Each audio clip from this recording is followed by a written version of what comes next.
looking for another opening. I see. Doctor, I'd like to ask you something. Yes, Inspector. You say that finally you did sign a death certificate. Against my professional judgment. But nevertheless stating death from natural causes. In so many words, yes. Nearly 18 months have gone by. Do you still think you were wrong to sign it? I'm afraid I do. So what you're saying, Doctor? What I'm saying is that certificate should have simply read murder.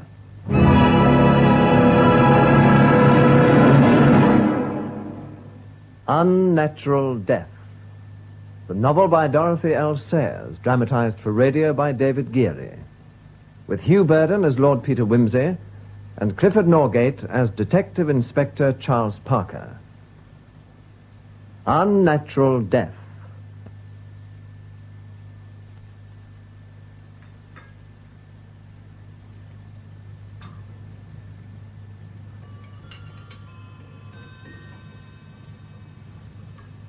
More coffee, my lord.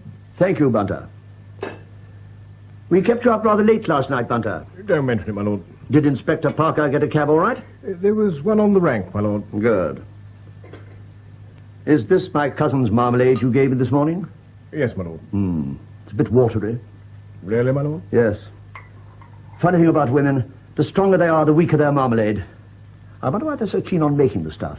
I'm told it has a soothing effect on the nervous system, my lord. Ah, that might explain it, Bunter. Still, I think we'll go back to the Oxford tomorrow if you've no objection. Certainly, my lord. Good.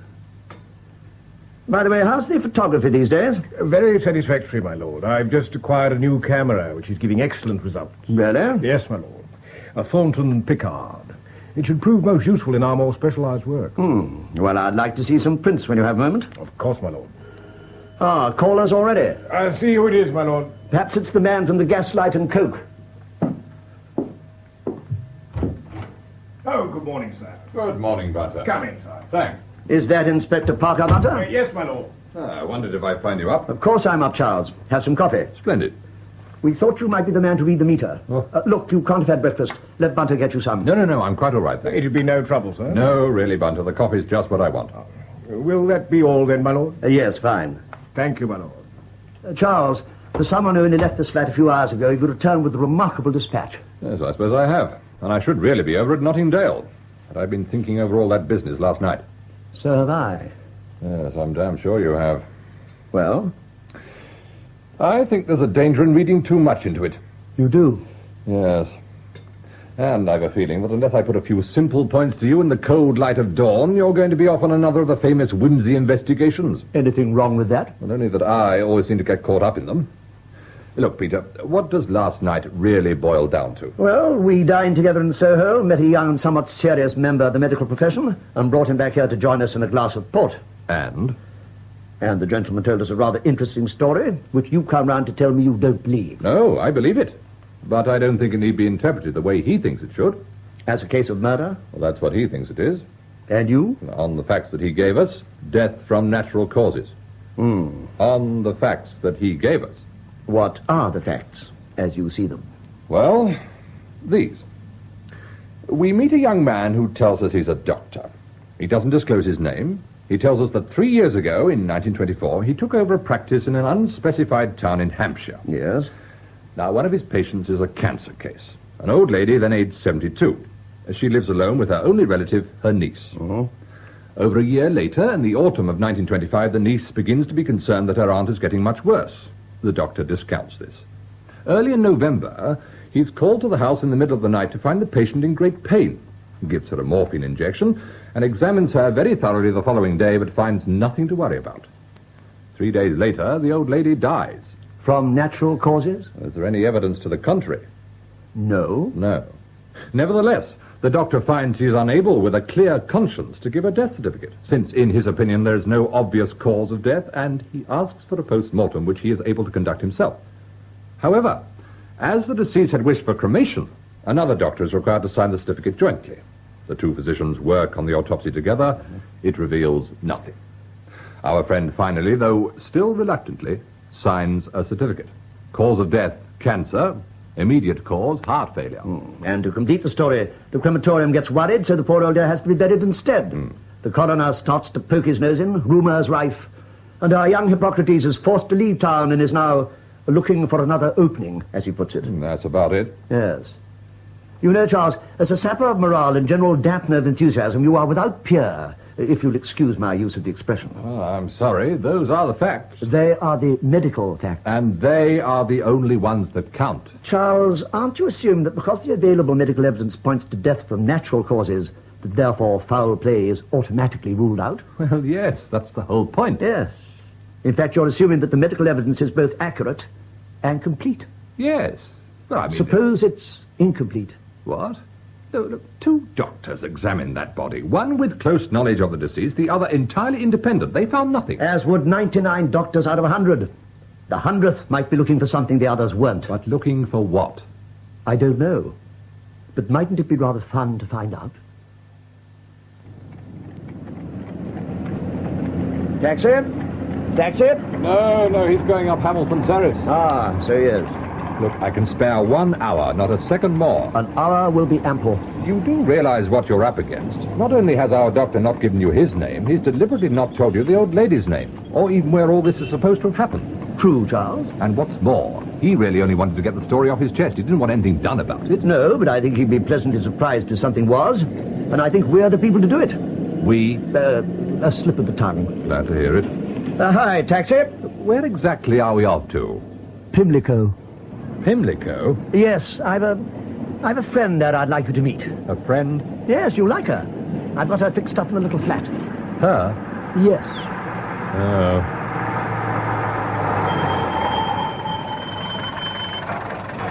Where to, Gov? 197A St. George's Square. Right, sir. In you go, Charles. That's it. Yes, she's very comfortably fixed up. Only a modest little place, of course, but that's all she wanted. Really? Yes. How long? Only a few months. I see. She's quite unique, you know, Charles. A wonderful person. Splendid. Must be marvelous for you. It is. I'm sure you'll like her. Sure I will. And she'll be most intrigued to hear about our doctor friend. What's her name, by the way? Miss Climpson. Alexandra Katherine Climpson. But how very interesting, Lord Peter. Really extremely interesting. And how very disturbing for the poor young doctor. Exactly, Miss Climpson. Very disturbing. And you say that if there hadn't been such a scandal, he would be happily married by now. Married, certainly. And I trust happily. Such a pity. Yes. But of course, Miss Climpson, there's more to the affair than we've told you so far. Ah. Well, now, before you go on, I must ask you both if I can offer you a cup of coffee. Charles? No, not for me, thanks. Are you sure, Inspector? With a shortbread biscuit? No, really, it's most kind of you, Miss Climpson. And I won't either, Miss Climpson, but don't let us stop you. No, Lord Peter, a little on the earlier side for me. Now, do go on. Well, what we've told you up to now are the essentials. But there are 1 or 2 rather interesting details to go with them. I see. Now, it seems that the old lady we're speaking of was very well off. She'd had to undergo an operation during the time she was being looked after by our friend the doctor, and because of the risk involved, he thought it wise to ask her if she had made a will. Well, she hadn't. She'd no intention of making one. Oh, most unwise. She said a will wasn't necessary because her niece who lived with her was her only kith and kin. Famous last word. Well, I know, but you'll never convince some people. No. Now, I gather, by the way, that a solicitor called on the old girl at some stage, managing to get her pretty worked up about something. But whether that had anything to do with the will, no one seems to know. Now, about the niece, Lord Peter, what sort of girl is she? Well, about 26, 27 or so, good education, self-reliant, keeps her head in emergencies, that sort of type. She'd been a nurse. Really? That's right. She'd been at the Royal Free. Of course, when she gave up her job to look after her aunt, nursing didn't come into it. She was more of a companion. I see. After the operation, it was a different matter. An outside nurse was brought in then. Whom the doctor seems to have thought pretty highly of. Oh, yes? Yes, so much so that they got engaged to each other. Oh, I see. How romantic. Most. Now, I wanted to ask you, why did the niece start to get worried about her aunt's condition? Had there been some sort of incident? Well, that we're not clear about. All we know definitely is what happened early in November 1925. When the doctor was called out at night? That's right. He found she wasn't in any immediate danger, though, and gave her some morphia, and that was that.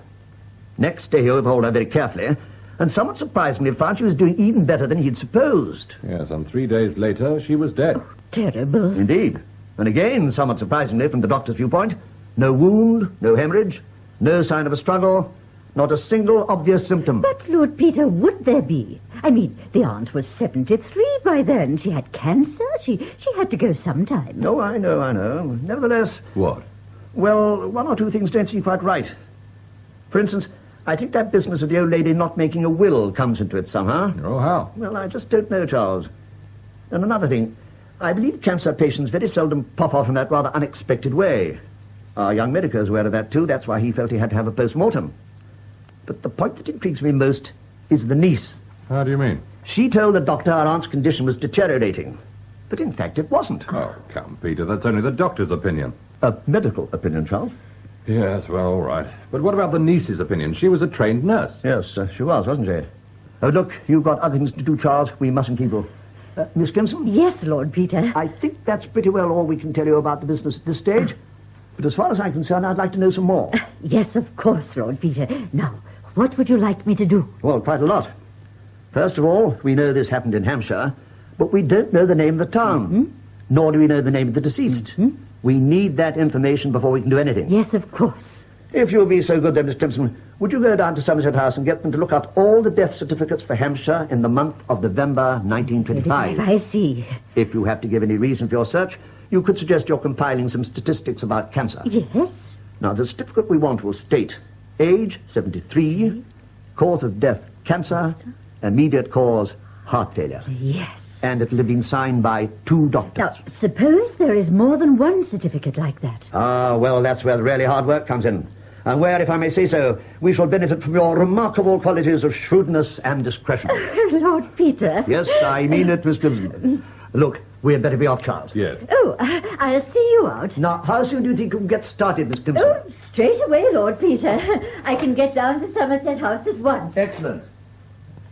Well, when you've finished at Somerset House, perhaps you telephone the flat and let me know what you found. Yes, of course. And after that, I shall probably ask you to take a little trip to Hampshire. I understand. Good.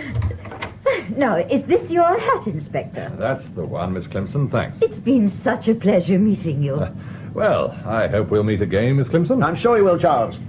Now, we better make a noise like a hoop and roll away. Goodbye, then, Miss Climpson. Goodbye, Lord Peter. I'll telephone as soon as possible. Goodbye, Inspector. Goodbye, Miss Climpson.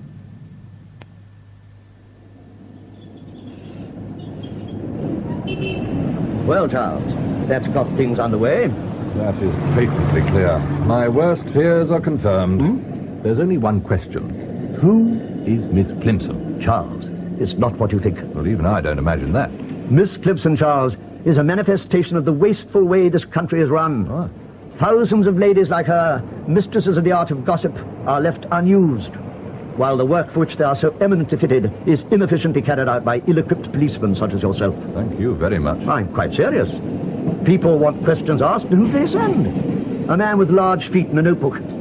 I send a lady with a long woolly jumper on knitting needles. Of course she asks questions. Everyone expects it. And because of that, Charles, she has a very good chance of getting results.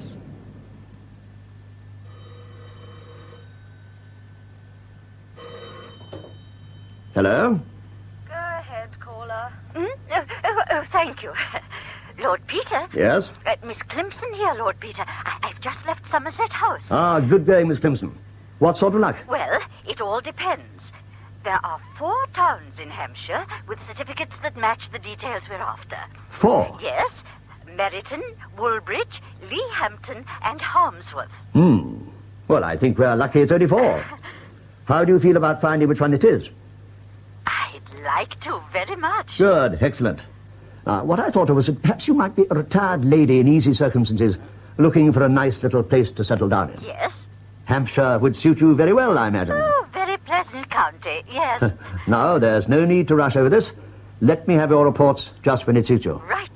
I think you may have some rather tiresome spade work in the early stages, but once you hit the right town, I'm pretty sure you'll know fairly quickly. It's not that long ago since this particular death, and it won't have been forgotten yet by a long chalk. That you, Miss Climpson? Just back, Mrs. Budge. Lunch won't be long. Oh, no hurry, please. I've had such a busy morning. I'd be glad of a little sit down. Oh, I know how you feel. Been shopping, have you? Yeah, just one or two things, but there's always something else one seems to need. When you're away from home? Yes. Oh, I know. It's hankies with me. Pack everything but hankies. I've piles of them upstairs because of it. Always buying new. Oh, dear, how awful. No, most of this is knitting wool. I needed some more for my nephew's cricketing sweater. Oh, yes. Oh, those sweaters take a lot, I know. I'm on a tea cosy at the moment. Only 3 ounces, so I got off lightly. Yes, indeed. Well, what do you think of Lehampton then, Miss Climpson? Very pleasant, very pleasant. The winter gardens seem particularly charming. I thought I might take a proper walk around there this afternoon. Oh, yes, you should. Of course, we're quite famed for our winter gardens, you know, especially for our tropical plants. Oh, yes. Oh, yes. Come from far and wide to Lehampton, you know, botanists and people. Really? Oh, yes. And then there's the water, of course. Water? Oh, yes, water's very famous, Lehampton water. Very good for rheumatism, they say. Really? Yes. And the air's so good. You were staying at Meryton before, did you say? Yes, just for a few days, yes. Then I had a little while in Woolbridge. Meryton's very nice. That's where my sister lives. But I never think it's a patch on Lehampton. The air's nothing like as nice. Lovely air here, don't you think? Lovely, yes. Tell me, do you think I'll be able to find a good doctor here, Mrs. Budge? That would be most important. Oh, no trouble finding a doctor in Lehampton. No? Oh, no, bless me, no trouble at all. No, I'm with Dr. Harper myself. He's such a nice man. I know you'd like him. He's just round the corner in Coppice Lodge. Oh, yes. Now there's Dr. Frost. He's spoken very highly of. Bit expensive, but very highly qualified.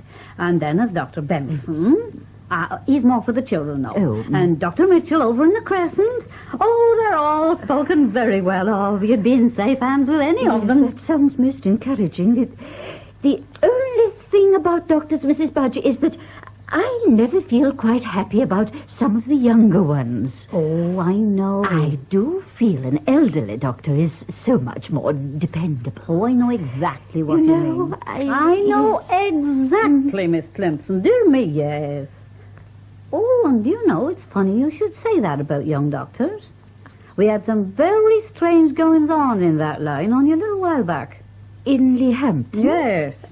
In Wellington Avenue. Poor old Miss Dawson. How do you mean, Mrs. Budge? Oh, a dreadful business it was. Now, the doctor there was only just out of his cradle. Caused no end of trouble. Dr. Carr. You wouldn't recommend him, then? I should certainly think not, Miss Climpson. Nor would anyone else, I can tell you. But you're quite safe anyway, because he left a few months ago. Went back to London. Oh, a dreadful business. Old Miss Dawson died of cancer.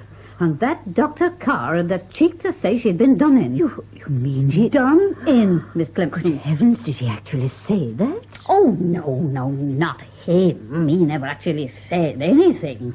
Just hinted.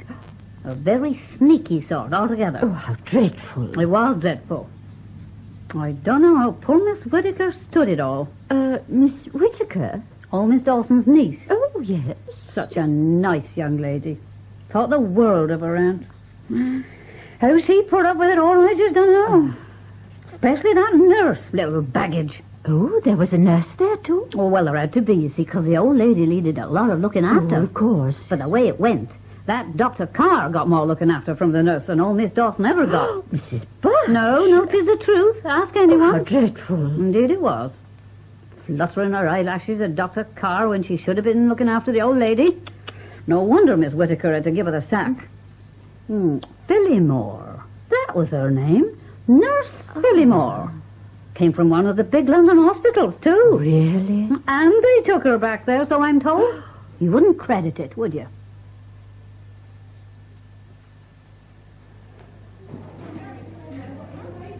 I'm afraid I'm still a little puzzled, Lord Peter. How did you get to know about all this in the first place? Good question, Miss Phillimore. In fact, from your fiancé. From Dr. Carr? Exactly. But as far as he's concerned, the case is closed? Yes. Yes. But you know, it's my personal belief it shouldn't be. I see. Do sit down. Thank you. Might I hazard a guess that you share that belief? I think the whole thing was desperately unfair, yes, but I'm not sure it'll do any good to bring it up again after all this time. I think it may, you know, if only to restore a little confidence all round. My impression is that neither you nor the good doctor are exactly fools where medical matters are concerned, but that you can't help thinking you were in the Leehampton affair. That puts it quite well. Look, I really don't want to bother you much. It's most kind of you to see me at all.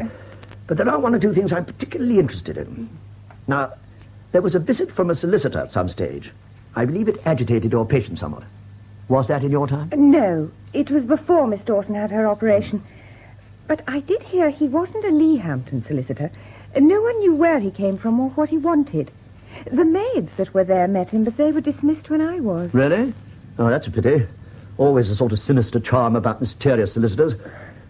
Miss Phillimore, if you'll excuse me touching on this point, a lot of people in Leehampton seem to think your relations with Dr. Carr exceeded the bounds of propriety. Oh, you know all about that, then? I'm afraid so. It really was damnable. I had the most dreadful interview with Matron when I got back here. How much truth was there in what people were saying about you? None. Absolutely none. They were nothing but vicious stories, and she must have started them. She? Miss Whittaker. Oh, yes. Of course, you became engaged to Dr. Carr, didn't you? Well, yes, I did. But you're not saying that's a crime. My dear girl, I'm not saying anything. Might Miss Whittaker have thought it a crime, though? What? Dr. Carr's a very prepossessing sort of chap. Perhaps you beat her to the post, so to speak. I see. I see what you mean. Miss Phillimore, may I ask you this? Yes. How do you think Miss Dawson died? I think she was murdered. But I just don't know how. Who do you think did it? Miss Whittaker. I see. Well, look, I'm really most grateful to you. It can hardly be pleasant dragging all this up again. That's quite all right. In fact, you've been extremely helpful. Anyway, I'll make a noise like a bee and buzz off.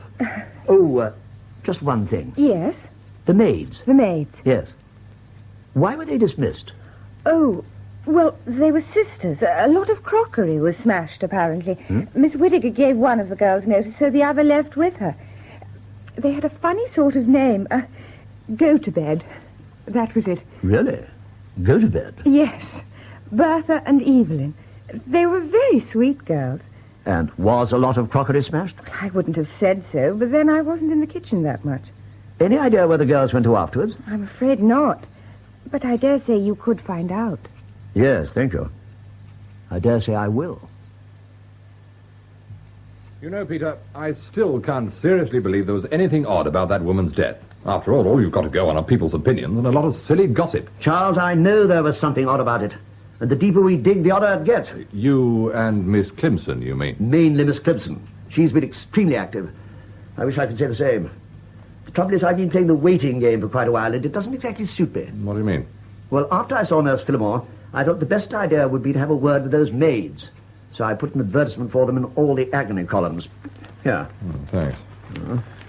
Bertha and Evelyn go to bed, formerly in the service of Miss Agatha Dawson of the Grove, Wellington Avenue, Leehampton, are requested to communicate with J. Murbles, solicitor of Staple Inn, London, WC1, when they will hear of something to their advantage.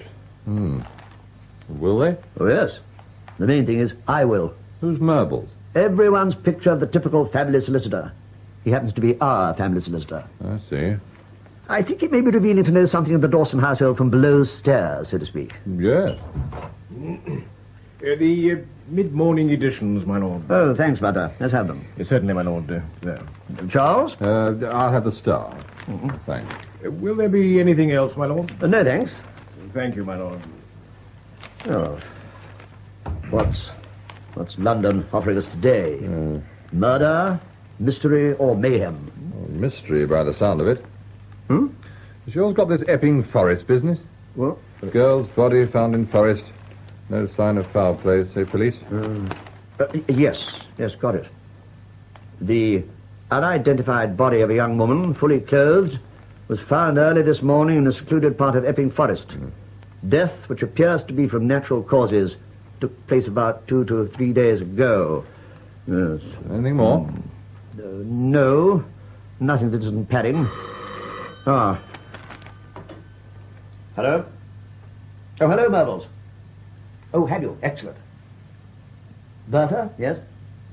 The letter's from her, is it? Oh, my landlady, I see.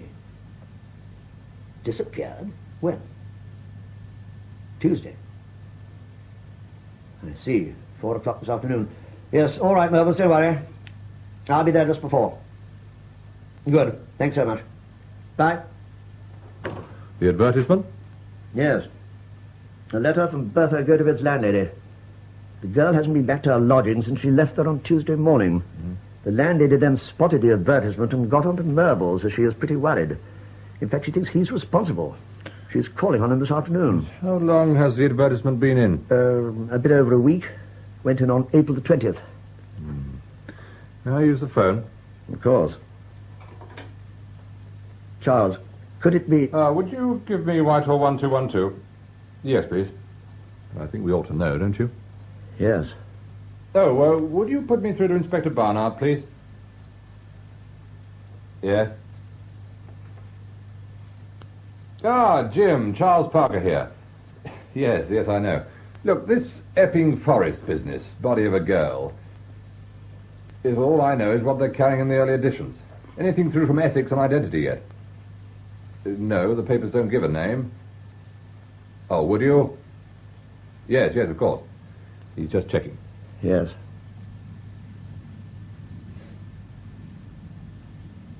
Yes, Jim?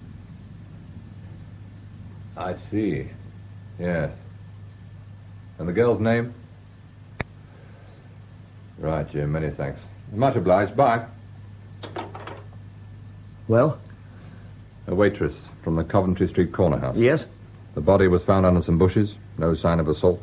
Sandwich and bottle of beer nearby. Handbag intact.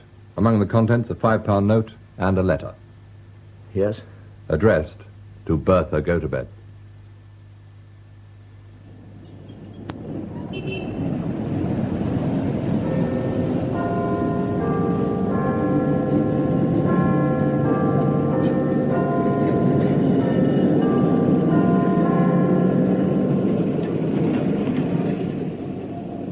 Yes, I'm sorry you missed me just now. You just got back.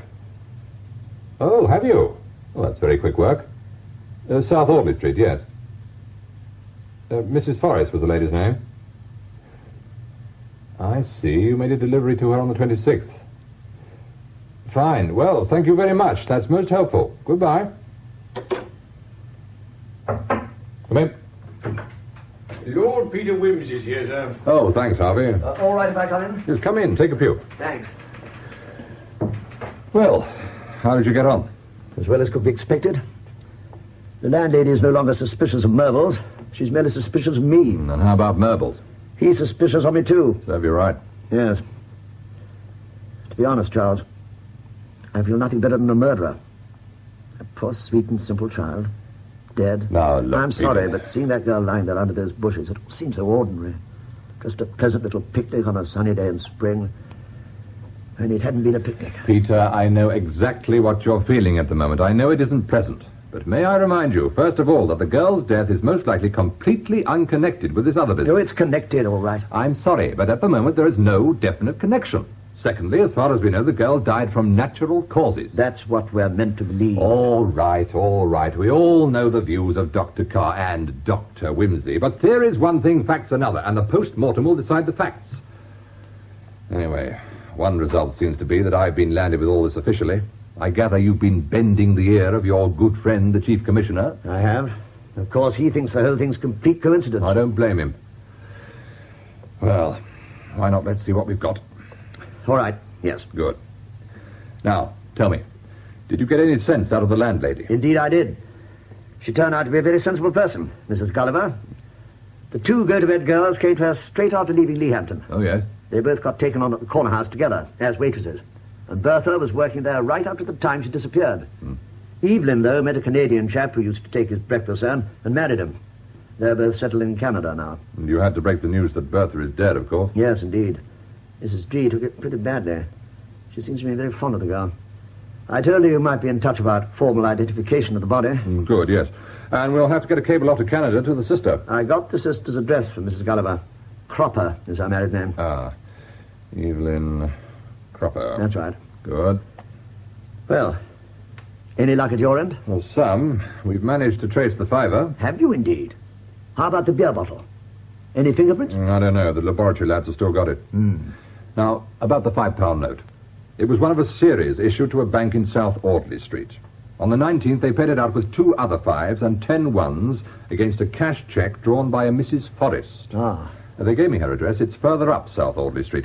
She has a flat in a small block above a flower shop. You been over there, have you? Yes, thought it worth having a quick check. Did you see the lady? No, she was out. Well, is there a porter there? Yes, but he wasn't around either. He's got a small flat at the back. Well, he probably nipped out to do some shopping. But the flower shop seems to know about most of the tenants. Not much about Mrs. Forrest, though, because she's not often there. Well, she turns up occasionally and stays for just a night or two. They sometimes know she's in residence because they see Fortnum's van delivering provisions. So she does herself well, then? Yes. Now, I rang Fortnum's earlier, and they rang back just before you came in. They made a delivery to Mrs. Forrest's flat on the 26th, the same day Bertha disappeared. I see. Do we know what this Mrs. Forrest looks like? Yes. According to the flower shop girl, she has a most striking appearance. Tall, overdressed, hair peroxided, black eyebrows, powder very white, lips very red. Not hard to miss, one might say. Oh. And how does this striking lady get about? Does she run a motor? Yes, a Renault 4-seater. It's garaged at the back. The man there says it was out on the night of the 26th. The night Bertha didn't come back? Yes. It went out at 11:30, returned about 8 o'clock the next morning. Really? You know, on the face of it, this looks as if Mrs. Forrest could be called a provider of facilities. It looks a bit like it. I think we may find a gentleman somewhere who could confirm the theory. Mrs. Forrest brings the parties together and leaves them to it. Something untoward happens and the body gets dumped at Epping. Parker? Oh, yes, put them through. Yes, hello? Yes? Oh, really? Just now, was that? Right. Well, that's most kind of you to bother. Thank you very much, miss. Goodbye. That was the flower shop. I asked them to the ring if they spotted Mrs. Forrest. She's just gone up to the flat. Has she, Budge? Yes. Now, suppose you were accompanying me on an inquiry at any time. Could I rely on you to behave yourself, Peter? Ignoring your hurtful implication, of course you could. I wonder. And if you were accompanying me, could you provide yourself with a straightforward common or garden surname as opposed to a title? No problem at all. Miss Climpson suggested an alias might come in handy one day. We agreed on the name of her grocer, a chap called Templeton. Right. Well, in that case, Mr. Templeton, would you care to share a taxi to South Audley Street? Here we are. As you say, Charles, it looks as if the tenants do themselves quite well here. Yes, looks like it. Not that I go for all these springy carpets myself. No, it is a bit like being in a picture palace. Yes? Ah, Mrs. Forrest? Yes. Yes, I'm a police officer, Mrs. Forrest. My card. Detective Inspector Parker? Yes, that's right. And this is Mr. Templeton. Would you mind if we had a few words with you? What about? Well, might we discuss that inside? Well, yes, I suppose so. Come in, will you? Thanks. Mr. Templeton? Right. This way. Through here. Thank you. Please sit down. Thanks. Cigarettes are there. Well, what's this all about? We're engaged in certain inquiries, Mrs. Forrest, and feel you may be able to help us. Oh? Yes. It's a question of a banknote that's been traced to your possession. A £5 note issued to you by your bank on April the 19th. Oh, I see. You're not telling me it was forged or something? Well, that I'm not prepared to say, Mrs. Forrest. But you do admit receiving a note of that denomination on that date? Well, yes, I suppose so. I do remember drawing a cheque around that time for £25, I think. I see. So there wouldn't be just 1 5. There must have been 3. I generally draw 10 1s, and if there's more, the rest in 5s. There'd have been 3 5s. Well, can you tell us to whom you paid them? Well, that's a bit difficult. There was a bill from the garage. I paid them cash. I think there was a £5 note in that. Yes? Yes, I'm sure there was. Then I dined out the next day with a woman friend. That definitely took the second one. Now, where did the third one go? Oh, I know, Newmarket. Newmarket? On the Saturday. I put it on a horse. It wasn't even in the first 6. I see. Well, can you tell me which restaurant it was that you dined at, Mrs. Forrest, and the name of your garage? Well, Look here, Inspector. All this business about fivers is getting us absolutely nowhere. I don't care a continental curse about the beastly fiver. A reputation is at stake.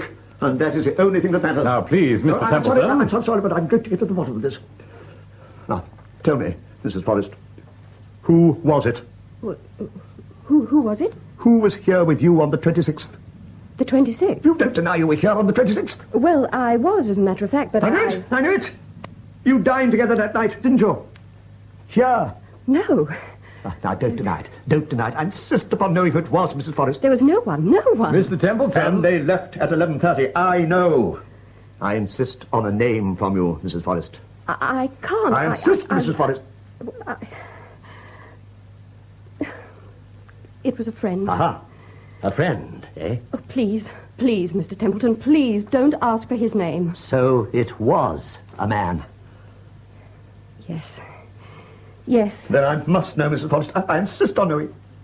Was it this man? What? This photograph. Take it. Oh, yes. Look at it. Look at it carefully. Was that the man who was with you on the 26th? No. No, it was not. Thank God for that. There you are, Mr. Templeton. What did I tell you? I know, Inspector, I simply had to be reassured. My dear Mrs. Forrest, 1,000 apologies, but I can now go straight back to my cousin and put her mind completely at rest. I'm sorry, Mr. Templeton. I really don't understand. What has your cousin to do with all this? And who is the man in this photograph? May I? Oh, yes, there. Thanks. This, Mrs. Forrest, is my dear cousin Sylvia's husband, Lyndhurst. Now, none of us is perfect. I freely acknowledge that. But as a husband, Lyndhurst has a tendency to be a little less perfect than most. A friend of the family, who happens to live in this part of the town, was returning home on the night of the 26th and saw someone closely resembling Lyndhurst leaving these flats at around 11:30. He casually mentioned this to Sylvia when they next met, and as you can imagine, the poor girl was caused the very greatest distress. But why, Mr. Templeton? Is there any reason why Mr. Lyndhurst... Major Lyndhurst. Oh, yes. Well, why shouldn't Major Lyndhurst have been in this area that night? Because that night, Mrs. Forrest, that night he said he was at the regimental dinner. Oh, I see. You see? But now we know the whole thing was just a mistake. I can get on to Sylvia and put her mind completely at rest. Mrs. Forrest, I can't say how sorry I am to have involved you in our family affairs in this way. Oh, that's quite all right, Mr. Templeton. Don't worry about it. You will forgive my abruptness, won't you? Of course. I'm rather nervously constituted, I'm afraid, and the whole thing's been a bit upsetting. Oh, I quite understand. But, out of interest, how does the £5 note come into all this? Perhaps you'd care to explain, Mr. Templeton? Mrs. Forrest. I can rely on your confidence. Oh, completely. The £5 note was found in a pocket of Lyndhurst's regimentals, together with a lady's handkerchief. Oh, how very embarrassing. It was. And I'm sorry to say the matter's still shrouded in mystery. Yes, well, I think we'd best be off then, Mr. Templeton. Yes, of course. I'll see you out. I'm sorry to take up your time too, Inspector, but I really was most concerned. That's all right, sir. Well, goodbye then, Mrs. Forrest. Sorry to have troubled you. Not at all. Goodbye. Goodbye, Mrs. Forrest. Most kind. Do we need to call the lift, Inspector? No, sir. It seems to be here still. Oh, good.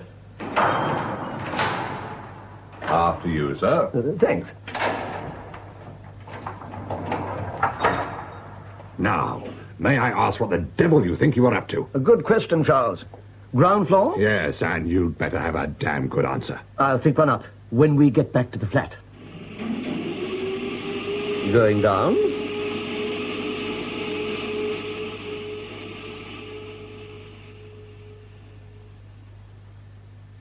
No, I'm sorry, Peter. It's just not good enough. I take you with me on an inquiry completely against everything in the book, and you mess things up with some damn fool pantomime about a Major Lyndhurst. I really am sorry, Charles. And so you should be. We're still in the dark over where the car went. We don't know enough about the fiver, and we haven't the slightest idea if the woman has any connection with Bertha Gotobed. Well, you know, I have a pretty strong feeling she has. I don't want feelings, Peter. I want facts. But we may have some facts. May have? Look, won't you have a drink? I'll just ring for Bunter. What do you mean, we may have facts? Well, for a start, dear Mrs. Forrest's reactions. Wouldn't you say she was somewhat worried? Well, yes, extremely worried, but who wouldn't be with you going up in the air like that? But that woman was guilty. You could tell. Oh, for heaven's sake. Look, she probably got a divorce coming through and didn't want to tell us about her gentleman caller. Well, look how relieved she was when she saw you were on a different tack. Yes, she was relieved. Very much so. It's what she was relieved about that's so interesting. Ah, Bunter? You rang, my lord? Yes, let's have something to drink. Charles, what would you like? Scotch, I think, please. Good, and I'll have a pink gin. Very good, my lord. I'm sorry, Peter. I cannot see what you're driving at. Simply that Mrs. Forrest seemed more relieved to find us thinking she had a man in that night, any man, rather than a woman. Well? Therefore, my dear fellow, she did have a woman. More than likely, Bertha, go to bed. I see what you mean. All right, I know you wouldn't class it as fact, but I'll be able to let you have something absolutely factual fairly soon. What? Another photograph of Major Lyndhurst. Oh, Major Lyndhurst. Look, who is this Major Lyndhurst? Ah, you may well ask. Major Lyndhurst is really our secret weapon. Let me carefully remove him from my wallet. There. Don't touch him, whatever you do. What? Look, who is this chap, Peter? This photograph, it grieves me to say, is a snapshot of my brother Gerald, the 16th Duke of Denver, sent to me in this morning's post by my mother. Her reason for sending it is a complete mystery. Nevertheless, it has already proved itself to be of the greatest practical value. I don't follow. Of course you do, Charles. I've looked at it. You looked at it. Mrs. Forrest has looked at it. Yes? And Mrs. Forrest has handled it. You old devil. Ah, that's splendid, Bunter. Just here, will you? Very good, my lord. Will you take soda, sir? Yes, please, Bunter. By the way, how's the new camera, Bunter? Very satisfactory, my lord. It has produced some remarkable studies of my sister's goldfish, and I'm printing them now. Splendid. Well, when you got the goldfish out of the way, I'd be most grateful if you could turn your attention to this. Ah, a snapshot of his grace. Precisely, and not to be confused with the goldfish. Now, its real appeal lies not so much in its subject, but in the fingerprints on its surface. I understand, my lord. Do your usual excellent job with the powders, etc., etc., photograph the result, do an enlargement, and let me have a copy for Mr. Parker as soon as you can. Certainly, my lord. I'll start work on it straight away. That's very good of you, Bunter. Not at all, my lord. Well, well, well. All I'm saying, Charles, is that it could come in handy. Oh, I agree, especially if there are any prints on that beer bottle. That's what I was thinking. All right, Peter, where do we stand? Mrs. Forrest may have had something to do with the go-to-bed girl. Again, she may not. The only link at the moment is still that fiver, which is a pretty weak link. Yes? And apart from that, we've got to get the post-mortem results. And after that, the inquest. And if all this has anything to do with the Leehampton business, I'll be very much surprised. Oh, by the way, how about our friend Miss Climpson? How near has she got to the Whittaker girl? I was going to tell you this morning. She's met her. Has she indeed? What did she make of her? Very pleasant, very efficient. Everyone down there seems to like her. Apparently she's exploring the idea of chicken farming. She's got a friend with the same idea, a girl called Vera Featherstone. The two of them are away at the moment. They've taken a cottage for a fortnight near Orpington. There's a likely farm there, I gather. Incidentally, Charles, you know we've always thought of old Miss Dawson being Miss Whittaker's aunt. Yes? Well, it seems Miss Dawson used to live in Warwickshire with her cousin. She was Clara Whittaker. Yes? They've been friends for years. Now, as a result of this friendship, Miss Dawson's sister married Clara's brother. Yes. And the two old girls shared a nephew, Charles. Oh. And Charles's daughter, Mary, is our Miss Whittaker. Oh, I see. So although she always called Miss Dawson aunt, in fact she was really a great-aunt. Not such a close relation as we thought. No. Well, lucky for her, there wasn't anyone closer. Exactly. And another... Good heavens, Charles. I think you've hit it. What? I bet you anything that's it. Look, this is 1927. All right? Yes? And Miss Dawson died when? 1925. November 1925. November 1925. And without making a will. Charles, we must get on to Murbles. Murbles? My solicitor. Now, what's his number? It's nearly 7. He'll have let his office ages I'll ago. bring him at home. I'll see if we can get him around here. Bunter can do us all a steak. Charles, I think we're onto something at last. I may be wrong, but I don't think so. It's something I read in a paper about a new act. An act? Act of Parliament. A new Property Act, Charles, which I'm pretty sure came into force on the first day of 1926. Now, look, I knew this would happen, Murbles.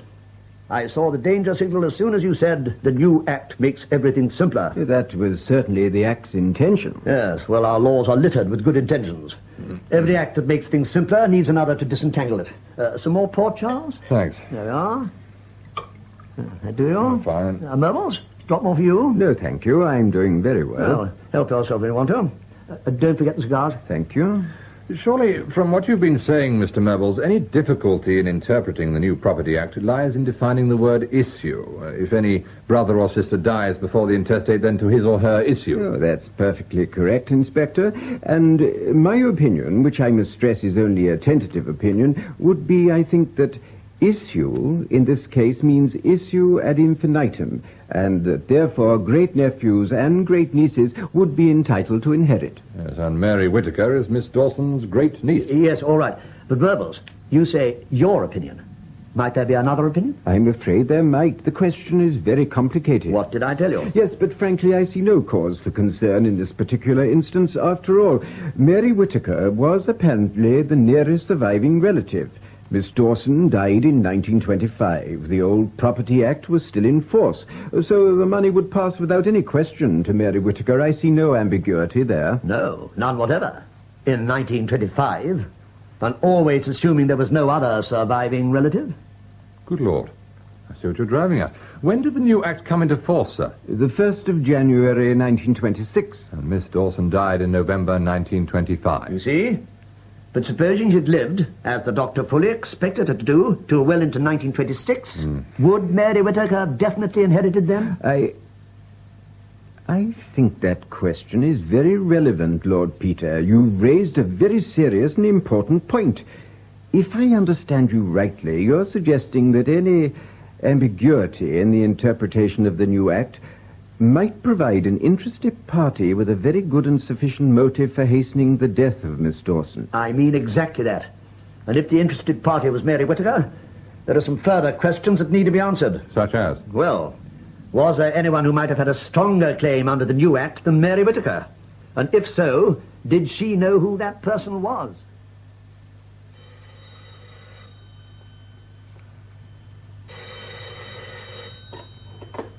Parker? Charles, it's Peter. Oh, hello. Did you get my message about the go-to-bed post-mortem? Yes, Bunter told me. A heart condition, would you believe it? Well, that's what they found. Apparently the girl had just eaten a heavy meal, and that brought it on. It doesn't quite tie up with beer and sandwiches and Epping Forest. And there were no fingerprints on the beer bottle? No, only glove marks. I see. Well, the inquest will be pretty straightforward. I think it will. Oh, that was an excellent enlargement Bunter did of the fingerprints on that snapshot. Pity we couldn't tie it up with anything. Oh, well, look, what I really rang about was a letter I've had from Miss Climpson. May I read you a bit? Yes, do. Well, after our chat with Murbles last week, I wrote to Miss C asking her to pursue the idea of another claimant to the Dawson estate. Yes? Well, I've had a reply this morning. I'll read you the bits important. She says, I've just heard something which may be of use. Mrs. Budge remembers talking to a lady who acted as housekeeper to Miss Dawson before the time of the go-to-bed girls. I see. This lady mentioned, amongst other gossip, a rather unusual visitor who had called on Miss Dawson one day. Yeah? He was a black gentleman, she believed from the West Indies, who was, moreover, a clergyman. What intrigued the housekeeper especially was his visiting card, which was inscribed, the Reverend H. Dawson. Good heavens. Exactly. A relation? Well, that we don't know. Anyway, I got onto my old chum, Bishop Lambert, and we're trying to track the Reverend down. Well, I wish you luck with him. By the way, how about your favourite suspect, Miss Whittaker? Is she still looking at chicken farms? She's due back tomorrow, together with her friend Vera. I'll be interested to know how their expedition went. How do you mean? I'm wondering if Miss Whittaker's search for a chicken farm took her as far as Epping Forest.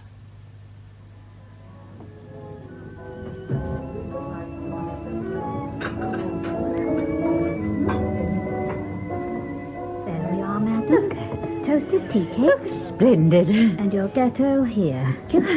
All right. Yes, thank you. Thank you, madam. Oh, this looks lovely, Miss Climpson. Yes, well, do tuck in, Vera. We mustn't let the tea cakes get cold. Right. Of course, after the last fortnight, I don't suppose you wanted to come back to Leahampton, Vera. Well, it was quite a wrench leaving the little cottage, I must say. Yes, I'm sure. I mean, we got right away from everything there. Just the two of us. Nobody fussing around. It was really wonderful. I suppose you had somebody in to do the housework, though, didn't you? Oh, no. Didn't you? No, not a soul. We did every bit of it ourselves. Scrubbing floors, laying fires, everything. And Mary's a simply wonderful cook. I hadn't realised. Is she really? But, well, you must have had a lot of business details to go into it, didn't you? I mean, in connection with the chicken farm. Yes, quite a lot. And, of course, we got around the country a lot that way. We were checking on the markets. Oh, yes, I was forgetting. You had the little Austin. Do you drive, Vera? Oh, no. No, Mary does all the driving, though she's going to teach me. Oh, that'll be nice. Did you run up to town at all while you were there? No. Oh, but Mary, perhaps? No. Oh, well, I just thought you'd have taken the chance of a little jaunt. I mean, it's not very far from Orpington, is it? Well, I don't think Mary's very keen on London, really. No. Oh, well. So, the two of you stayed in Kent together all the time? Yes, every minute. And you didn't get bored with each other? Oh, no. Well, you both sound very fortunate young people. But you know, a little change of companionship is good for everybody. I've known so many happy friendships spoiled by people seeing too much of each other. Well, I don't think they have been real friendships. I mean, Mary and I tell each other all our thoughts and feelings. We trust each other completely. We're really completely happy, Miss Climpson. That's fortunate, Vera. And if I were Mary Whittaker, I'd feel very touched to think that I had such a friend as you. A true friend, a loyal friend. Oh, Miss Climpson, how nice you are. No, I mean it. You may think you're lucky in knowing Mary, but she's the lucky one in knowing you. Do you think so? I'm such a silly person, really. But I do try to be a loyal friend. It is important, isn't it? Being loyal, you mean? Yes. Oh, yes. Yes, it is. As long as you're sure in your heart that the other person deserves your loyalty. Yes. Vera, may I say something? If you ever find yourself wanting to have a chat about anything, do let me know. It is useful at times to have an older person to talk to if you've got anything on your mind. Oh, Miss Climpson, that is kind of you. It was just an idea. Hey, when I was your age, there never seemed anyone I could go to for advice. All my aunts and uncles, they were very nice, but I could never talk to them. Oh, I know what you mean. So, if you ever have anything worrying you, Vera, and you want to get it off your chest, just let me know, and we can try and sort it out together. That's very sweet of you, Miss Climpson. I'll remember that. Well, I'd say you've done a good job there, Sergeant Harvey. Puts things very clearly. Thank you, sir. I'll get a copy sent off to Essex. 1:30. Lord Peter's late. He's not waiting outside, is he? I'll see, sir. He said he'd be here just after 11. No sign of him, sir. Good morning, Sergeant. Ah. Oh, here he is, sir. Just come in. Oh, good. Morning, sir. Morning. Charles, I'm frightfully sorry. Mrs. Murble let me down. Your monster motor car. Yes, the old bus got an airlock and a petrol feed. Took me a bit of time to trace it. Yes. Well, I gather you some progress to report. In certain directions. The main thing is we managed to track down the Reverend H. Dawson. Ah, have you met him? Yes, had quite a chat. We found he belonged to the Tabernacle Mission. They've got a place down in Stepney. Guess what the H stands for? No idea. Hallelujah. No. Yes. The Reverend Hallelujah Dawson. From the West Indies? From Trinidad. Back in 1810, apparently, one of the Dawsons, a chap called Simon, got press-ganged into the Navy. And while he was out in the West Indies, he managed to jump ship. He married one of the local lassies, and dear old Hallelujah down at Stepney is his surviving grandson. I see. Well, how does the Reverend rate as a possible claimant? Ah, good question. I have to admit I find it quite impossible to work out his exact relationship to the late Miss Dawson. But on the face of it, it looks as if Mary Whittaker wins the inheritance race fairly comfortably, at least under the old Property Act. I see. You see, what happened was that the sugar crop failed back home, and Hallelujah and his flock fell on some pretty hard times. Well, then the old boy came across a bundle of family papers, thought his connections over here might be able to help, scraped up enough for the passage, got here, and then looked up the family solicitor in Warwickshire. He sounds determined. I suppose so. But it wasn't greed. It was simple poverty. Well, when he showed the solicitor all his papers, the solicitor had to point out that the old boy's relationship to Miss Dawson was extremely distant.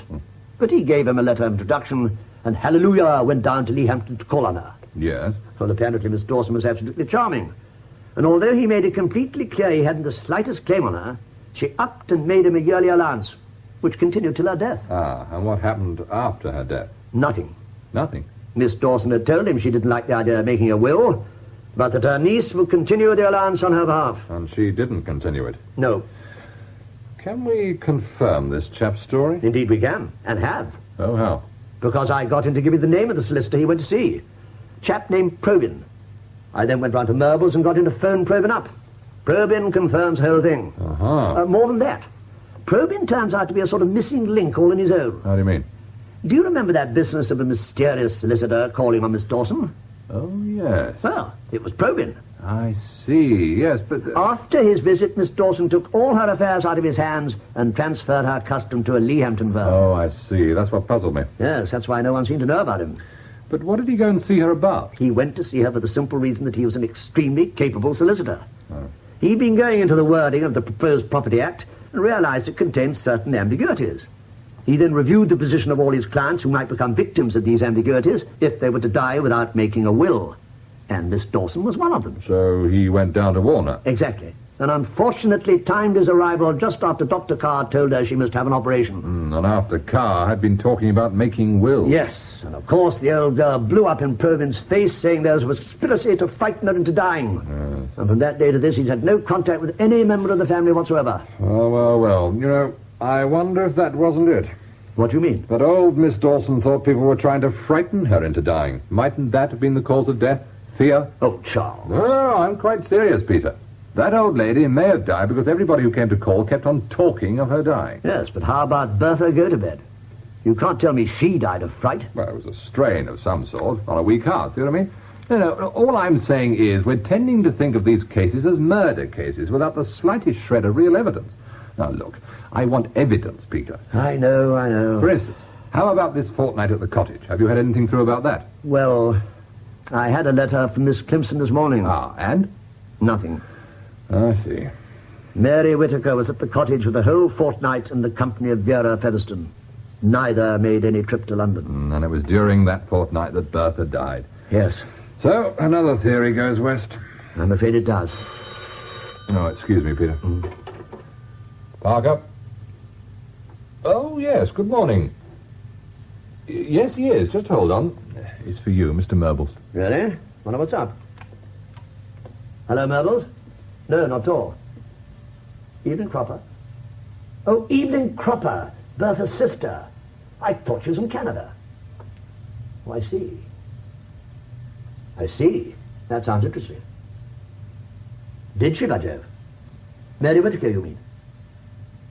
That is interesting. Look, I think I should have a chat with Mrs. Cropper. Good.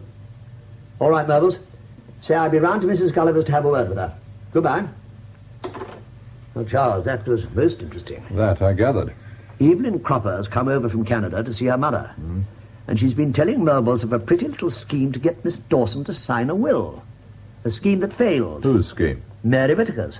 And involving the Gotobed girls as potential witnesses. What? Oh, quite innocent witnesses. Sounds a pretty devilish piece of deception altogether. I can see why she wanted those girls out of the house. Charles, I wonder if she knew where they'd moved to in London. Well, how do you mean? Well, look, the fact that at the time of Bertha's death, Mary was down in Kent rules out direct involvement. An accomplice? Exactly. You don't mean the striking Mrs. Forrest, by any chance? Why not? Well, we haven't the slightest proof they know each other, Peter, that's why. No, but I think we ought to try and find out. Come in. Sorry to worry you, sir, but I think you should see this. I've just been going through it. What's that, Harvey? Latest missing persons circulation. There, sir. Under Hampshire. Oh, yes. Good Lord. What is it? It's something we get from the county forces when anyone goes missing. There's an entry here for Hampshire, timed at 6 p.m. yesterday. Miss V. Featherstone and Miss M. Whittaker of Leahampton failed to return home from a day trip to coast, Wednesday, 11th of May. No. Lieutenant Colonel R. Featherstone informed Leehampton Station Officer by telephone 10 a.m. Thursday, 12th of May. Yesterday? Yes. Today is Friday the 13th. Harvey, get Leehampton on the line, quick as you can. Right, sir. Why did the man wait so long before reporting the girl missing? I don't know. Maybe he didn't realize she was missing. He's her father, I suppose. That sounds like it. Well, does it say anything else? Description of the girls, home addresses. Parties left Leehampton approximately at 9:30 a.m. Wednesday, 11th of May in Austin 7 Tourer, blue, registration number XX9917. Registered owner M. Whitaker, The Grove, Wellington Avenue, Leehampton. Destination assumed Crow's Beach. Crow's Beach? Crow's Beach police investigating. No report missing parties or vehicle up to time of origin. 6 o'clock last night? Yes. Leehampton Superintendent's on the line now, sir. Oh, grand. It's a Mr. Johnston, sir. Thanks. Superintendent Johnson? Good morning, sir. This is Detective Inspector Parker speaking. Sorry to trouble you, but I've just seen the circulation on your 2 missing persons. Yes, that's right. Look, we may possibly have an interest in these 2 ladies. Can you give me your latest on them? You have? What was... What? I see. And what was used, would you say? Yes, I see. And how about the other lady? No. Look, would you mind if I came down with a colleague? This could interest us very much, I'm afraid. Yes, well, it's good of you to look at it that way. I think it would be mutual aid, definitely. Yes, fine. Yes, we'll go straight there and see your man probably by 3:30 or so. Inspector Rogers, I see. Good. Many thanks, sir. Goodbye. Well? They found the car, and they found Vera Featherstone. There's no trace of Mary Whitaker. And? The Featherstone girl is dead. God. It was a very powerful blow. There was a big spanner nearby. I see. Where was this, Charles? Under some gorse bushes, about 10 miles along the coast from Crow's Beach. A place called Shelley's Head.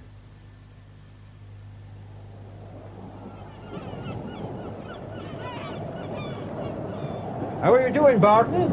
All right, sir. Nearly through now. There's just this one. There. Good. Got everything, have you? Oh, I think so, sir. General views of the location and close-ups of the body, the spanner, and these footprints. Looks like 2 men and a woman. Looks like it, yes. How about the Austin? Oh, I've given you the lot on that, sir. Any ideas about the other car? Well, it's left a very clear set of tire marks. Must be a bigger car altogether from the width of tread and the depth it sunk. Any idea what make? Continental of some sort. It's a different sort of tire. Oh, I'd rather not say till I've looked up the tread pattern. All right, fine. Mr. Rogers? Yes? We found something else. I'll be right with you.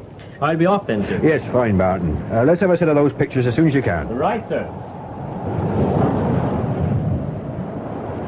Right, gentlemen. Sorry to hold you up. Not at all. Now, what have you found? This, Inspector.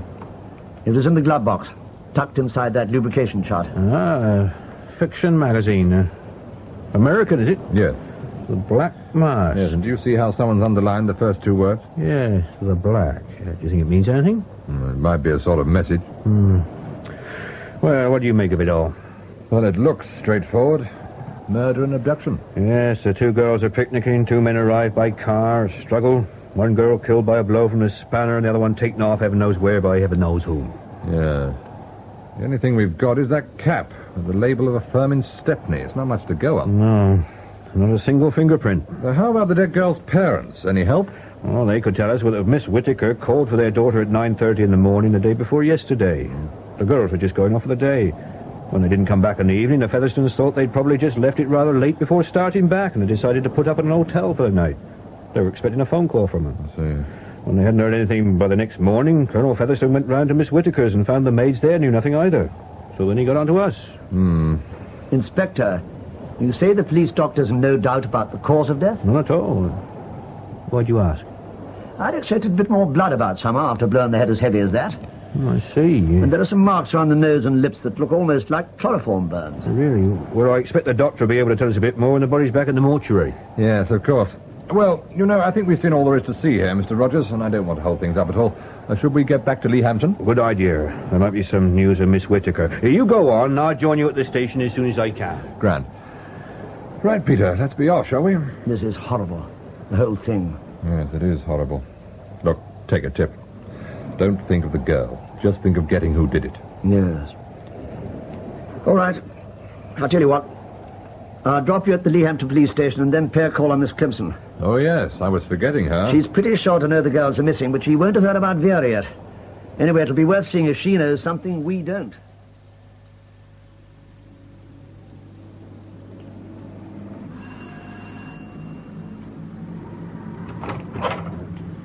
Yes? Mrs. Budge? Yes? Oh, good evening. I'm a friend of Miss Climpson's. Oh, yes. How do you do? It's Mr. Templeton, isn't it? Yes, that's right. Oh, yes, Mr. Templeton. She left you a letter. A letter? That's right. Now, it's just here somewhere. There we are. Thanks. Yes, she said you might be calling. She'd had to go up to London, you see. Really? Yes, poor dear. Tis her brother. They think it's pneumonia. Her brother? Oh, dear. Well, perhaps I'll... Yes, she said she'd tell you about it all in that. Such a shame, because she was so looking forward to seeing you again, she told me. But, of course, she was very worried about her brother, and I don't blame her. I know when my Good sister God. was... Yeah, for what? This is dreadful.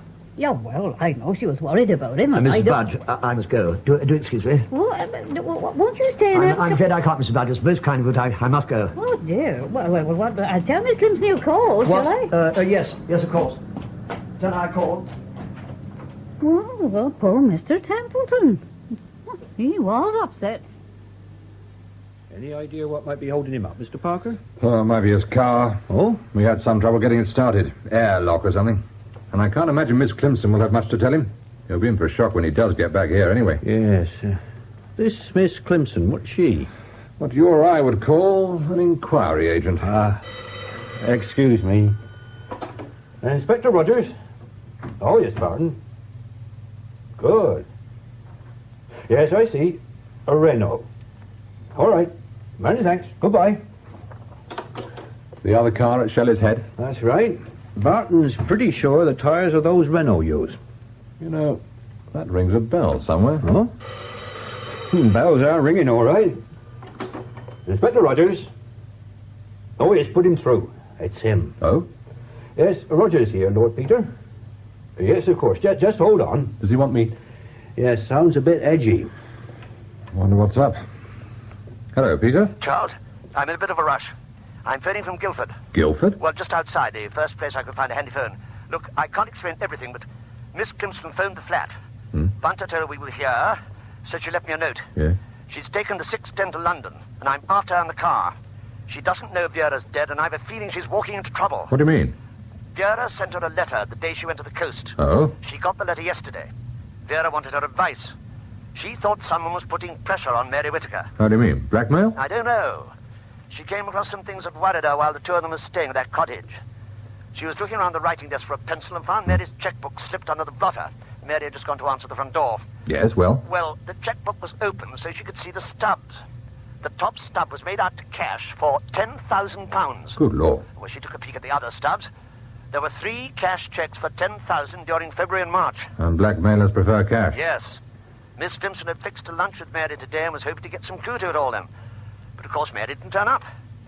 Then she heard that the girls were missing. Yes? But the other thing, Charles... Yes, but look, talking of mysterious checks, wait till you hear what we've got. What? I've just had a call from the Yard. Your chum, the Reverend H. Dawson, walked into a bank in Stepney this afternoon with a cheque for £10,000 made out to bearer, signed by Mary Whittaker and dated yesterday. What? Yes, I thought that would shake you. The bank manager read in a London paper at lunchtime that a Mary Whittaker was one of 2 girls missing. When he saw that cheque an hour later, he phoned our chaps at Stepney. They've got the Reverend there now. But, Charles, he couldn't have... Couldn't he? How about that cap we found near the body? That came from Stepney. And how about those words on the magazine? What, the black? Meaning a West Indian? Good heavens. Charles, that cheque, how did he get it? Well, according to him, it came in this morning's post with no covering letter. Address on the envelope typed, postmarked WC1. It doesn't ring true to me. Anyway, we're going over the cheque for fingerprints. If there's no sign of hers on it, it could easily be a forged signature. Yes. Look, Charles, I simply must get on. I've had a horrible thought about the way these people died, and I'm dreadfully worried about Miss Climpson. Miss Climpson? What do you mean? Charles, at the moment, all Miss Climpson knows is that Mary Whittaker and Vera are missing. She doesn't yet know Vera's dead. She's desperately concerned about the girl and is very bravely trying to find out on her own what's going on. The point is Vera told her something else she found at the cottage. What? A delivery note from Fortnum and Mason. A delivery note? Addressed to our old friend, Mrs. Forrest. No. That's who Miss Climpson thinks is behind all this, and I'm pretty sure she's right. Don't you see, Charles? I simply got to get to Mrs. Forrest before Miss Climpson. Yes, but Peter, if that note... Peter? Oh, blast. Has he hung up? Yes. Good Lord, Rogers. Those tyre marks. What, the Renault? Yes. Mrs. Forrest runs a Renault. And who's Mrs. Forrest? Oh, no. Shall I answer? Please. Inspector Rogers' office? May I speak to Inspector Parker, if he's there, please? Parker speaking. Who's that? Sergeant Harvey from the yard, sir. Oh, yes, Harvey? It's about that cheque, sir. Yes? We put it through for fingerprints, and we've got prints of 4 different people. Yeah. Dawson, who brought it in, the cashier, the manager, and a 4th person. Nothing on the records for any of them. I see, so that's that. Not quite, sir. It's that 4th person. There's a right-hand thumbprint on the cheque, very clear impression. What about it? Well, it matches something we've got in the office. What? Yes, sir. A thumbprint on that photograph Lord Peter gave us. We have it filed under the name of Forrest at an address in South Audley Street.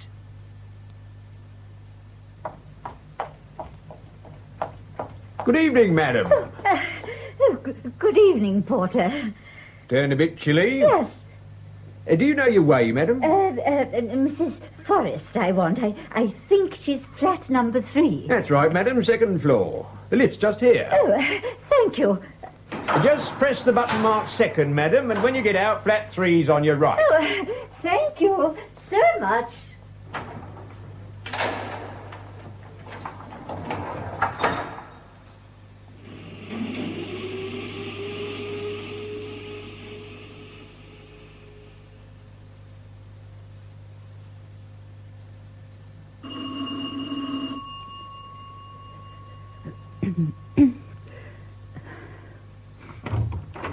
Yes?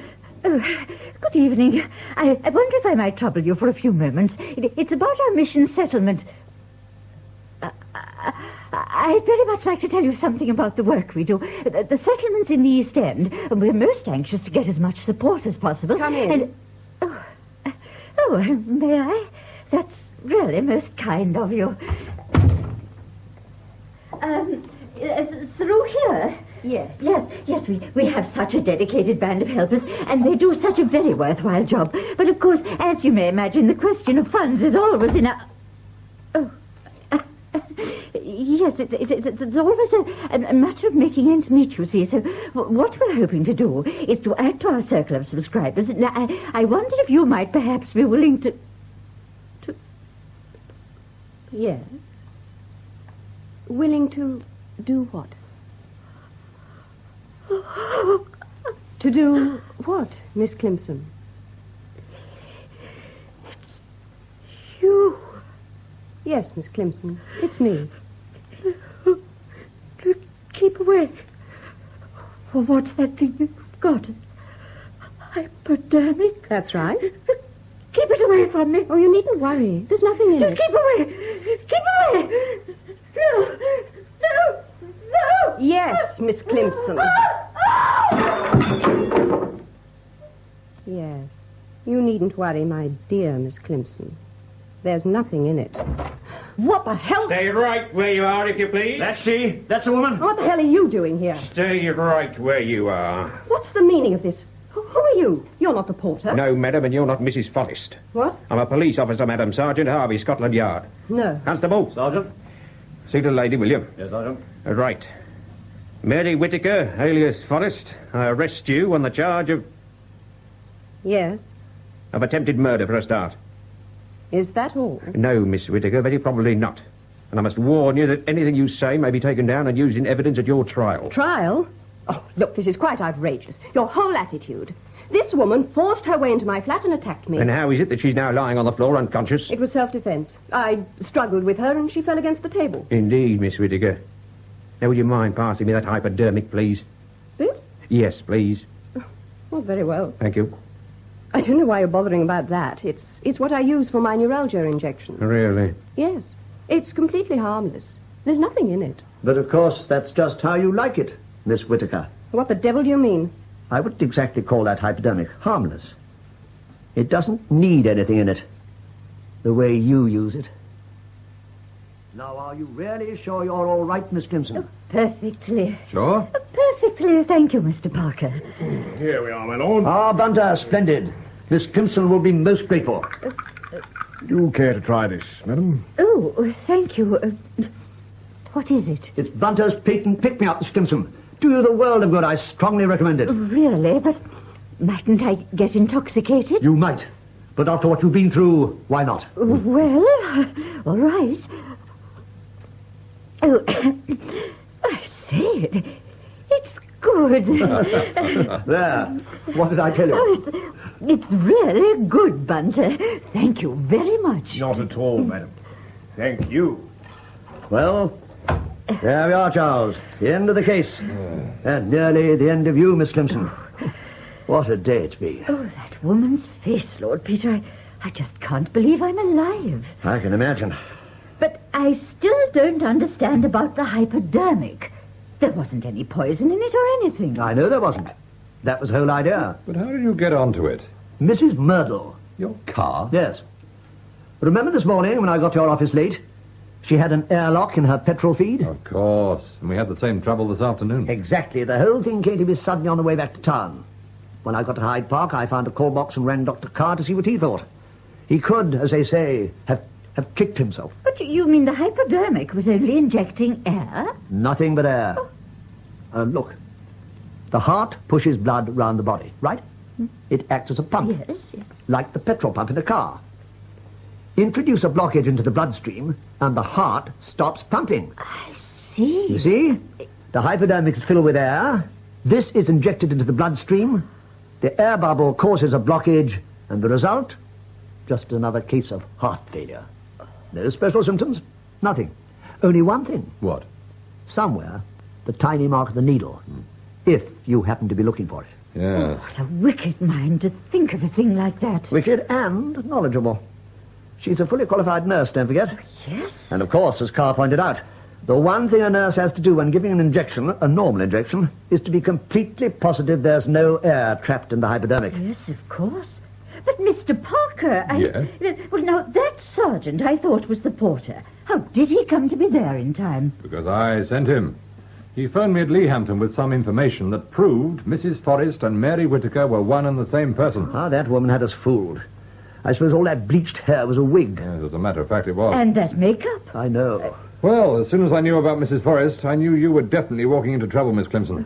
I got Harvey to go straight round to the flats and contact the real porter.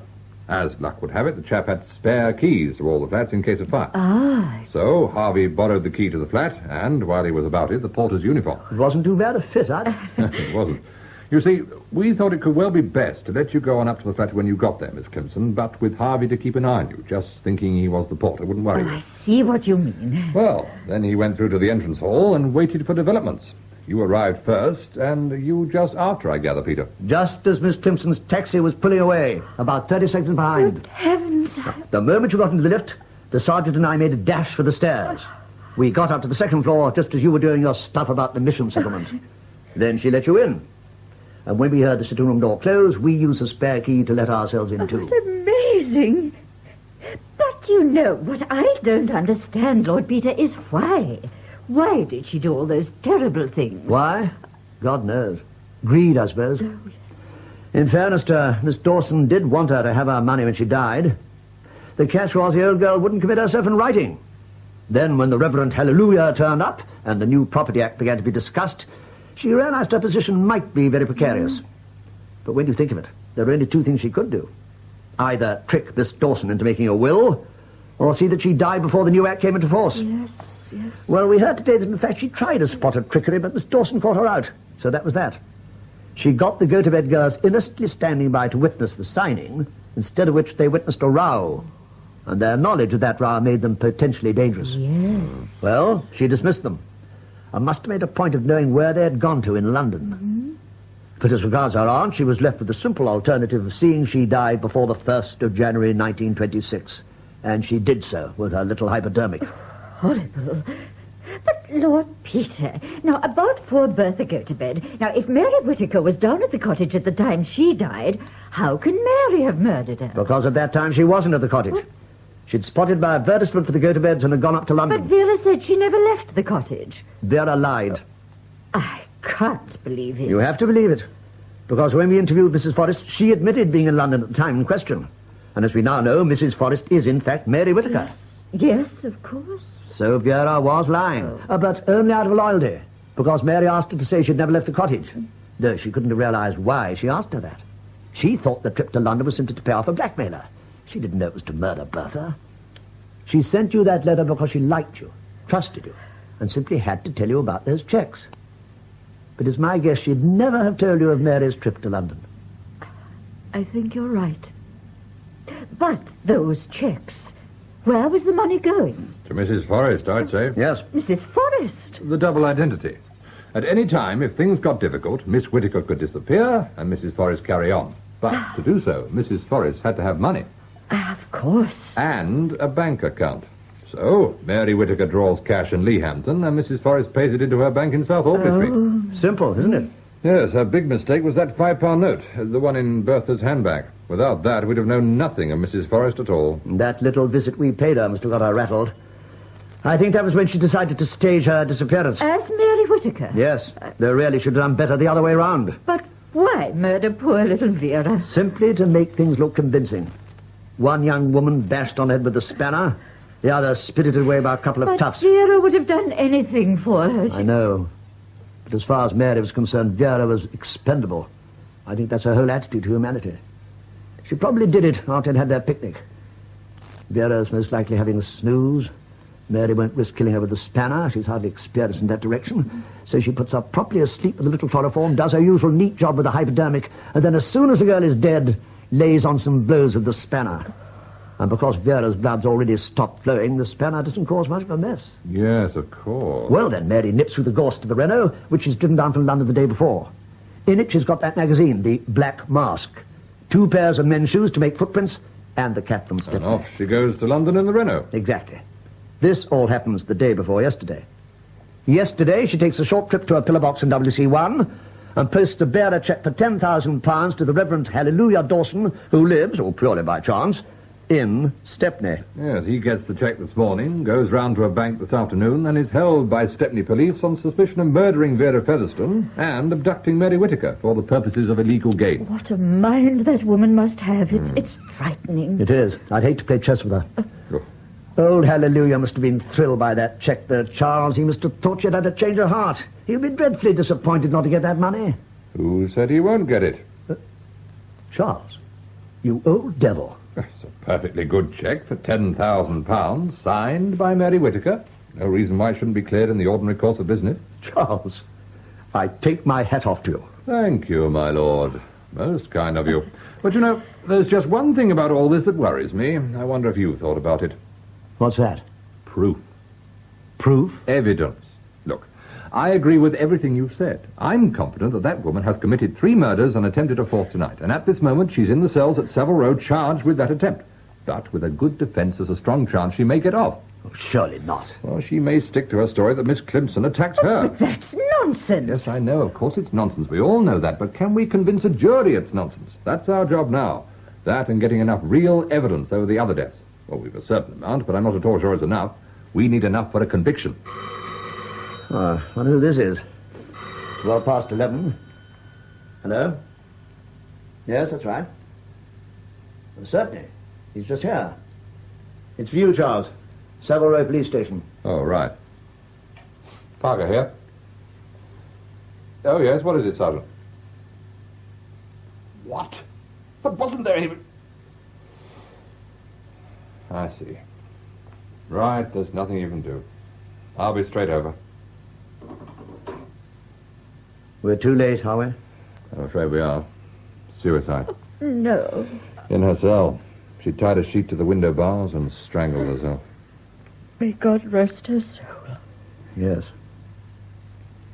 So, you don't get your conviction, Charles? No, I don't get a conviction. But you do get proof. You could call it that, Peter. I think so, yes. I think you could call it proof.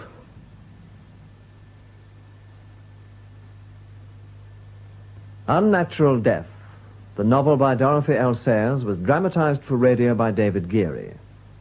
The part of Lord Peter Wimsey was played by Hugh Burton, and Detective Inspector Charles Parker by Clifford Norgate. Bunter, William Eedle. Miss Climpson, Katherine Parr. Mrs. Forrest, Eva Haddon. Mrs. Budge, Kathleen Helme. Nurse Phillimore, Kate Binchy. Sergeant Harvey, John Rowe. Murbles, Louis Stringer. Vera Featherstone, Gillie Gratham. Inspector Rogers, Edward Kelsey. P.C. Barton, Graham Allam. And Dr. Carr, John Samson. The play was produced by David H. Godfrey. And you may like to know that the play will be broadcast again on Monday afternoon at 3 o'clock. Next week's Saturday night theatre play is Essington's Escapade by Malcolm Hazel. This is based on the novel The Lunatic at Large by J. Storer Clouston. He was a popular writer of comedy novels before the First World War, and his particular brand of English zany compassion, featuring the not-so-dotty and very wealthy Essington, delighted an enormous public at the time. Well, Peter Jeffrey plays Essington in Essington's Escapade at 8:30 next Saturday. Now, there's time before the weather forecast to tell you about our Sunday play tomorrow afternoon at 2:30. It's a radio version of the well-known theatre play by Willis Hall, The Long and the Short and the Tall. Set in the Malayan jungle during the Japanese advance on Singapore early in 1942, it tells of how an inexperienced patrol finds itself cut off behind the Japanese lines. It's a play about war and how it affects people, but it's not simply an anti-war play. There are no heroics, no hidden streaks of cowardice, just an assortment of men facing the dilemmas of the soldier in the field. One complication crops up in the shape of a Japanese soldier who comes across the path to their camp, and they have to take him prisoner, and one of the men, Bamforth, is delegated to keep an eye on him. Bamforth. Sarge? Here. Cop on for this Sten. You're looking after Tojo here. I think he fancies you. If he tries to come it on, he gets it through the head. Don't miss it. He's on your charge. Look after him. Yeah, like he was me only chick. I don't need that. I'll settle for his bayonet. Now then. Down, short ass. Now put your hands up on your head. I said, get your hands up on your head like this, see? Flingers on the blunts. All right? Hey, Tab, you see that, Jim? He did like I said. Flingers up on blunts. I only talk the lingo natural. I always knew you were an oriental creep at heart, man. You've seen nothing yet. Get this. Only like these. Flingers up to touch the loose. Come on, touch the loof, you Asiatic gleck. He's a rotten ignoramus. All right, that'll do. Pack it in. Now listen, all of you. We're taking this boy back to camp with us. I want to get him there in one piece. Well, The Long and the Short and the Tall by Willis Hall is at 2:30 tomorrow afternoon here on Radio 4.